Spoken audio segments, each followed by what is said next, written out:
Our question was, how did Andrew Jackson impact the presidency? And our group is Walker, Maddie, and Libby.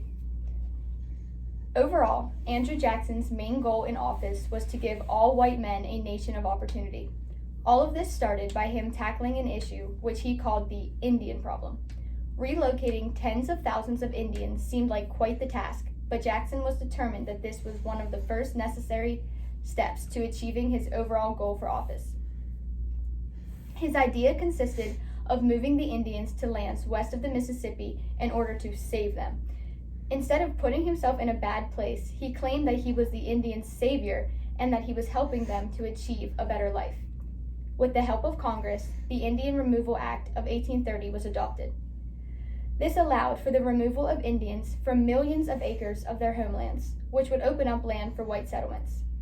This act created a decent amount of controversy among all people, but little did the public know that Indians had already begun to move west of the Mississippi on their own, though some went with a fight.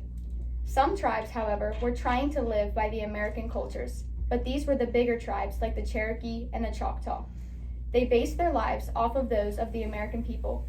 For example, they created laws and documents like the Constitution, and they learned to do things like the Americans. Later on, Georgia decided that it wasn't right to not include the Cherokee in a court case called Worcester versus Georgia, and Andrew Jackson was not happy about this. The Cherokee got their way for 2 years, but in 1835, a conflict arose. The tribal lands were sold to the state, which technically made the Cherokee people owned by the whites.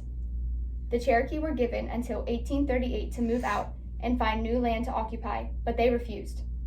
They were held at gunpoint as they embarked on a journey called the Trail of Tears. Many people died on this journey, but in the end, many Indian people were united in lands which are now known as present-day Oklahoma. In the farewell address he gave, Jackson still insisted on the removal of the Indian people.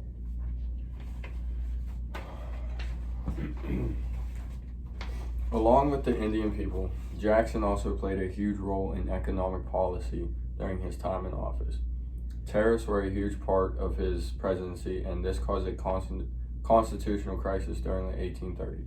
These tariffs were designed and enforced to protect the American manufacturers from foreign competition, but in the end, the tariffs affect the states in the North and the South the most.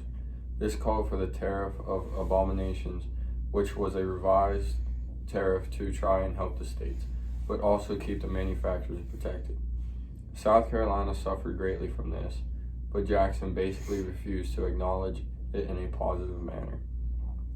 Instead, he sent armed ships to Charleston Harbor and threatened to invade the entire state. This caused many arguments between the Congress, the American people, and Jackson, but in the end, no one got nowhere. Finally, Jackson had a huge political stance on the Second Bank of the United States. There was 29 branches of the bank, and it handled the federal government's things. Jackson didn't think the bank was necessary, but he was ultimately scared that a few ordinary individuals had the power of so much since they were dealing with the government's information. Jackson ran for president again, and he won by a landslide.